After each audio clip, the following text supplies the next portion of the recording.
కేశవ, నారాయణ, మాధవ. చాలా సంవత్సరాల క్రితం ఒక గ్రామంలో గోవిందరాజు అనే వ్యాపారి ఉండేవాడు. ఒకరోజు చిన్నప్పుడు అతనొక ప్రవచనం విన్నాడు. అందులో ఒక మాట చెప్పారట, మరణించే సమయంలో దేవుడిని తలుచుకుంటే స్వర్గం దొరుకుతుంది అని. ఆ మాట అతని మనసులో బాగా నిలిచిపోయింది. కాలం గడిచింది. అతనికి 3 కొడుకులు పుట్టారు. వారికి కేశవ, నారాయణ, మాధవ అని దేవుళ్ల పేర్లు పెట్టాడు. ఎందుకంటే అతను ఇలా అనుకున్నాడు, చివరి సమయంలో నా కొడుకులను పిలిచినా దేవుడి పేర్లు పలికినట్టే కదా అని. అలా అనుకుని గోవిందరాజు జీవితంలో మంచి పనులు చేయలేదు. వ్యాపారంలో మోసాలు చేయడం మొదలుపెట్టాడు. దానం చేయలేదు, దేవాలయానికి వెళ్లలేదు. కాని అతని భార్య మాత్రం చాలా మంచిది.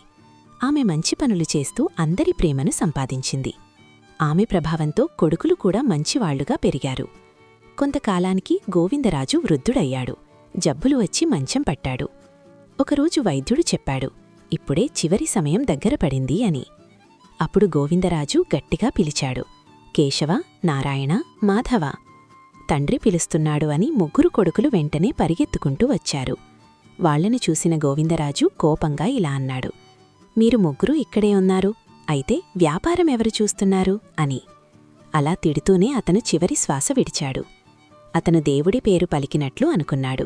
కాని చివరి మాట దేవుడి పేరు కాదు, కోపంతో చెప్పిన మాటే అయింది. నీతి: జీవితమంతా చెడు చేసి చివరి క్షణంలో మాత్రమే మంచి ఫలితం ఆశించకూడదు. మంచి పనులకి ఎప్పుడూ చేయాలి. మీ kids wonder box YouTube channel కోసం కావాలంటే నేను